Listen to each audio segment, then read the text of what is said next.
বেশ কিছু দাবি দাবা এবং সমস্যার সমাধান নিয়ে মালদা রেলওয়ে ডিভিশনের ডিআরএম মনীশ কুমার গুপ্তার সাথে দেখা করলেন রাজ্যের মন্ত্রী সাবিনা ইয়াসমিন। আজ সকালে মন্ত্রী সাবিনা ইয়াসমিন এবং ডিআরএম এর মধ্যে এই নিয়ে বেশ কিছুক্ষণ আলোচনা হয়। আলোচনা শেষে রাজ্যের মন্ত্রী সাবিনা ইয়াসমিন জানান, মালদহে কালিয়াচকের খালতিপুর ফ্লাইওভার তৈরির কাজ কোন অবস্থায় রয়েছে, কতটা কিভাবে এগিয়েছে, কবে থেকে শুরু হবে তা নিয়ে যেমন আলোচনা হয়, ঠিক এমনই রকমভাবে ইংলিশ বাজার সাদুল্লাপুর এলাকায় মালদা মোথাবাড়ি রাজ্য সড়কের আন্ডারপাস তৈরির দাবি জানানো হয়। মন্ত্রী আরও জানান, মালদহে কালিয়াচকের 3টি ব্লক থেকে বিপুল সংখ্যক মানুষ ব্যবসার সূত্রে কলকাতা যায়। সেক্ষেত্রে তাদের ট্রেন ধরতে হয়, ফারাক্কা না হয়ে মালদা স্টেশনে আসতে হয়। তাই ব্যবসায়ীদের কথা মাথায় রেখে খালতিপুর রাত 9টা থেকে 11টার মধ্যে কলকাতাগামী ট্রেনের স্টপেজের দাবি জানানো হয়।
আজকে আমি ডিআরএমের সঙ্গে অফিসিয়ালি টাইম চেয়েছিলাম। মালদা জেলার বিভিন্ন রেলকে কেন্দ্র করে যেগুলো আমাদের সমস্যা হয়, সবথেকে বড় সমস্যা হচ্ছে যে আমাদের খালতিপুর ফ্লাইওভার যে হওয়ার কথা ছিল সেটা স্ট্যাটাস জানার জন্য এবং সেটা ডিমান্ড করার জন্য যে ইমিডিয়েট সেই খালতিপুরে ফ্লাইওভারের যে কাজ সেটা যেন অতি সত্ত্বর শুরু করা হয় এবং পজিশন কী আছে সেটা নিয়ে আলোচনা। এবং দ্বিতীয় হচ্ছে যে সদুল্লাপুরে বিভিন্ন জায়গায় আন্ডারপাস হয়েছে, কিন্তু সদুল্লাপুরে এখনও আন্ডারপাস হয়নি। তো সেটাও আমি ডিমান্ড করেছি এবং কালকে পজিটিভ আলোচনা হয়েছে। কালকেই ওনারা সেটাকে ভিজিট করতে যাবে সদুল্লাপুরে। আশা করছি যে কোনো অসুবিধা না হলে সেটা হয়তো আগামী দিনে হবে। এবং দু তিনটে ইস্যু যেটা আমি তুলে ধরেছি, যে বিশেষ করে কালিয়াচকে ব্যবসায়ী অনেক স্ট্রং।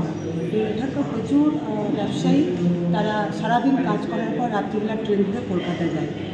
তো সেই জায়গাটাতে তাদেরকে হয় ফারাক্কায় ট্রেন ধরতে হয় কিংবা মালদা টাউনে এসে ট্রেন ধরতে হয়।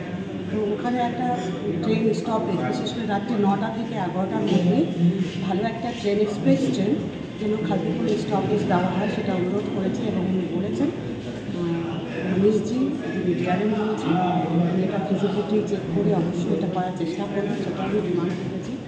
এবং আমাদের ফারাক্কা স্টেশনে আগে যে স্ট্রাকচার ছিল সেখানে পেশেন্টদের যাওয়ার ইজি ছিল, কিন্তু এখন নতুন স্ট্রাকচারে এত উঁচু হয়েছে যে পেশেন্টদের যাওয়া খুব কঠিন হয়ে যায়। তো সেখানেও একটা ডিমান্ড করেছে যে এসকেলেটরের জন্য ইমিডিয়েট করা হয়।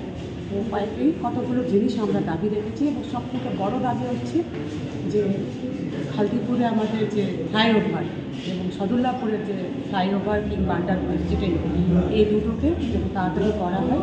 এবং ওনারা কথা দিয়েছেন যে আমরা খালতিপুরের ফ্লাইওভারের ইমিডিয়েট প্রসেস করছি এবং আগামী দিনে যত তাড়াতাড়ি সম্ভব তাকে আমরা করবো। যদি কোনো সমস্যা হয় ওনারা জানাতে চেয়েছেন এবং আমাদের সহযোগিতার হাত সর্বত্রই থাকবে।